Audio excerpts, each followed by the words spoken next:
Yes. You and I have been familiar with the term room. The word room is in the Quran. There is a chapter of the Quran named chapter Room, Surah Room. And room in the Quran refers to the Eastern Christian Orthodox Church. And the Quran speaks positively about Rome. The Ottoman Turkish government was consistently at war with Rome, Eastern European Christian states, Bulgaria, Greece, Romania, and so on, Russia. Some of my critics have been pointing out to me that the Ottomans were not the invaders at all times, that sometimes Rome were the ones who instigated warfare. Be that as it may, the constant state of warfare, between Ottoman Islam and Rome led to very bitter feelings amongst people of Greece, for example, against Islam. When a Turkish civil war takes place and the Turkish army invades Syria on behalf of NATO, remember that there is a prophecy of Prophet Muhammad, Allah's blessings be upon him, that you will make an alliance with Rome. And secondly, there's a verse of the Quran which I want to introduce to your viewing audience for the first time. The Quran says that in time to come you will find, this is in the 5th chapter, Surah Al-Ma'idah, and it is around maybe 80 something. In time to come you will most certainly find that those who are closest in love and affection to you would be those who say we are Christians. It couldn't be Christianity of the Western side, which is an alliance with Jewish Zionism. So the only other thing left is Rome. That the Quran is speaking about Christians in Greece and Bulgaria and Romania who at this time have very bitter feelings against Islam because of relations with the Ottoman Empire. But as we stand up and proclaim that the Ottomans did things which were in conflict with Islam, and the most notorious example is one that I've pointed several times on your program, and that is when they conquered Constantinople, they shamefully, disgracefully, and manifestly sinfully took the greatest cathedral of Christianity, of Rome, of Eastern Christianity, Hagia Sophia, which had been a cathedral which was used for 1,000 years, Morris, 1,000 years. And this was the religious and spiritual heart of Rome. And they transformed it into a masjid. In doing that, they plunged a dagger into the heart of Rome.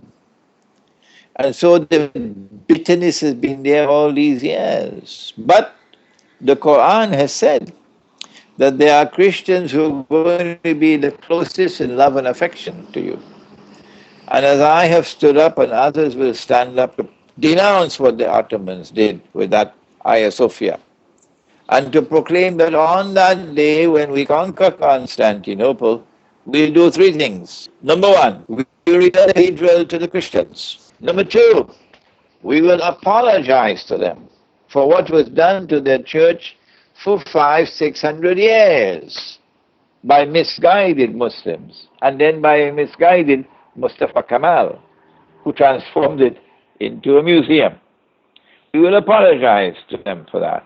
And number three, we will restore the name of the city to the name used by Prophet Muhammad, Allah's blessings be upon him. He referred to it as Constantinople, so Mustafa Kemal cannot prevent me from using the name Constantinople. So we're not going to use the name Istanbul anymore. Forget that. It is back to Constantinople. When we speak like this, then the people of Eastern Europe wake up to a different version of Islam, something which they can identify. And so I am suggesting to you a third thing. Not only will a civil war in Turkey attract Kurdish intervention and attract intervention from the Arab world, particularly from North Africa, on the side of those who are fighting NATO and therefore fighting the Turkish armed forces. But number three, that will also attract Christians from Eastern Europe who I hope will join the struggle. So it's going to be an alliance between Muslims and Christians. And our Prophet has said that that alliance is going to come in the last age.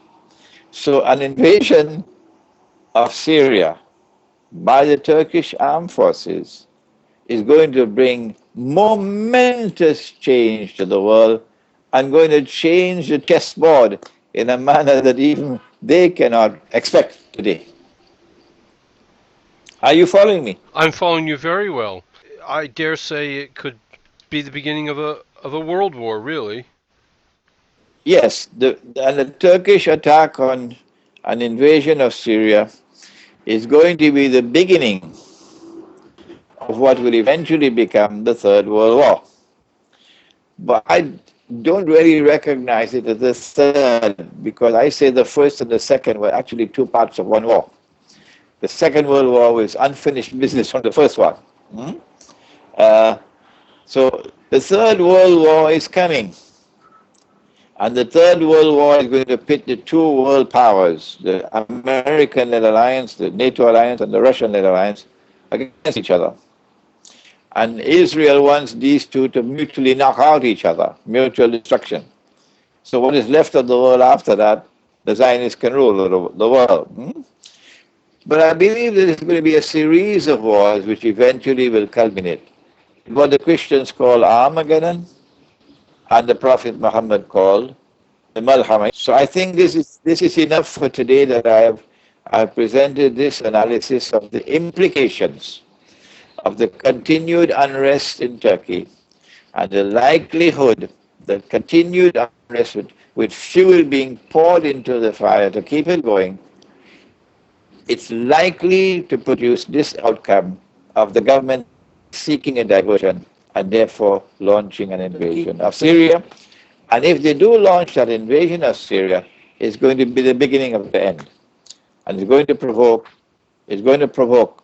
these kinds of responses, namely the Kurdish response from the Arabs, and the response from Christian Eastern Europe.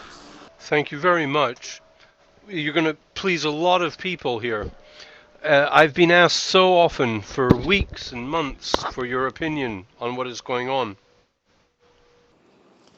Yes, I failed to mention to you that I was speaking to you from Pakistan. I just arrived in Pakistan a few days ago, and I'm on my way to Moscow. Uh, I'm on my way to Moscow, and from Moscow to Caracas to Trinidad. So I'm going to spend the whole month of Ramadan in Trinidad. And on my way back in October, I am expecting an invitation from the State University of Moscow, where I'll be delivering some lectures and also entering into dialogue with the Russian Orthodox Church. I'm looking forward to that, Morris. I'm looking forward to that. Well, are you going to be giving talks in Pakistan and in Russia? No, no, we have no lectures in Pakistan. Um, no lectures in Russia on this trip, but on my way back in October, there will be some lectures, yes, So, so in Moscow. you would just be sightseeing. No, no, meeting people with whom I'll be dialoguing in October, having what the French call a tete-a-tete, Okay. paying courtesy calls and so on. And of course, looking around Moscow and judging how many what kind of woolen clothing I have to need for October. Yes.